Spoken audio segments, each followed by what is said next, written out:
You're a spiritual seeker.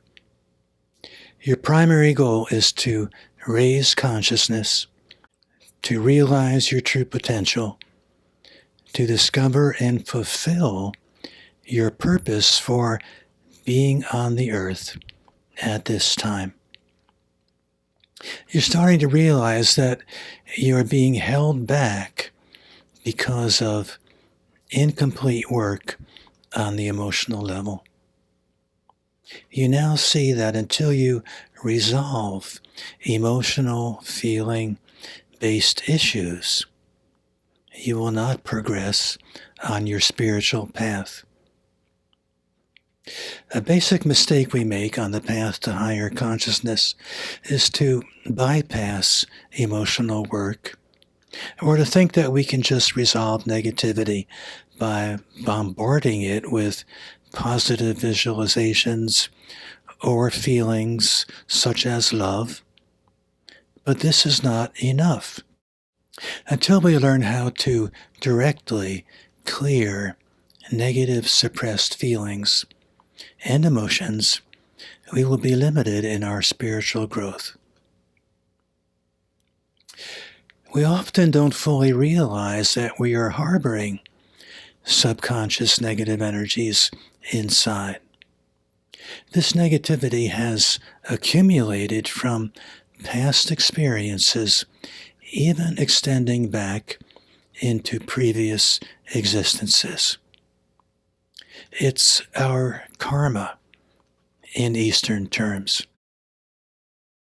A major part of your purpose here and now is to release that trapped negativity, which becomes known to you as painful feelings and emotions. Therefore, to clear negative energies, you must work on a feeling, emotional level. There's an abundance of darkness and pain in the world today. Sometimes we are drawn into fighting the darkness outside, but what's even more important is to address the inner darkness. You are most affected by outer negativity when you harbor negativity inside. If you are clear on the inside, the outside can't touch you. I've always been drawn to spiritual groups of all types. Recently, online groups have been forming that I've been dropping in on. What I immediately notice is that when anyone shares in any of these groups, what they usually talk about are the emotional issues in their life. They don't ask how to refine their experience of emptiness or ask for tips on their meditation practice. It's usually about the nuts and bolts of their chaotic emotional life. That's what people appear to be mainly looking for in their spiritual quest today.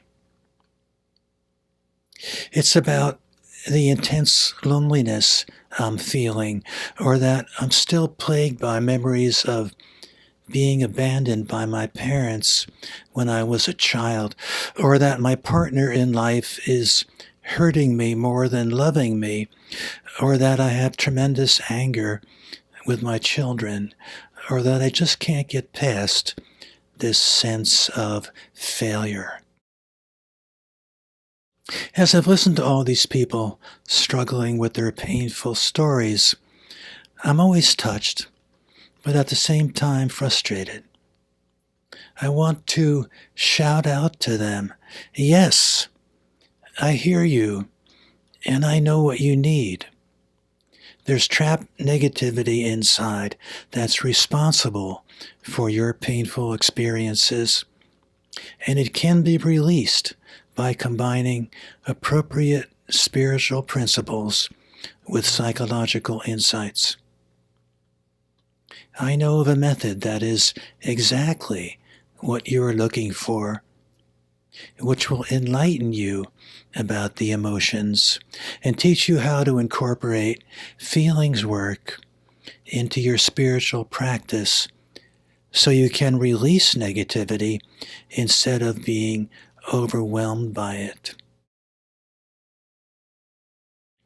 Sometimes, however, I see people turn away from help. They get confused. They do feel overwhelmed. They doubt.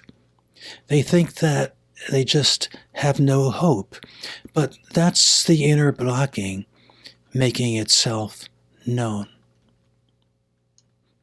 I'm here to tell you that you can succeed in clearing inner negativity if you just learn a few things and then start with the basics. Take it one step at a time. There's a vanguard of enlightened people all over the world who are waking up to the truth about their personal reality, who are taking responsibility for themselves and moving past accumulated centuries of darkness and pain. You can be one of them, and I hope you will. The emotional clearing process works by going inside. It's a meditative, inner-directed, right brain, feeling-based system that can be applied as a self-therapy or with the help of a trained and certified by me EC facilitator, which will get to the bottom of your issues. It works because it goes to the core level of your negativity, which quick fix techniques just don't do. You'll learn about the subconscious and how it's primarily responsible for your experience. You'll learn how to enter an altered alpha state where you contact subconscious negativity and from where you then apply the steps of the emotional clearing process to release it. You'll learn how to handle pain and make it work for you in ways you never imagined. What you'll discover as you release inner negativity is that your experience in the outer world changes spontaneously, if not miraculously. You no longer draw negativity to you. You much more easily accomplish goals because the inner negativity is no longer blocking you. There's no need to painstakingly sit and think about or visualize positive outcomes, which never works anyway because inner core negativity is not touched by mental visualizations. In my counseling practice for more than 20 years, I have seen this technique work over and over with clients who have been through years of intellectual talk therapy where they never moved to a true feeling level, or who have been on the spiritual path but have been overlooking their emotional selves. I hope you'll join us in this quest to heal ourselves and the planet. Best of luck on your journey.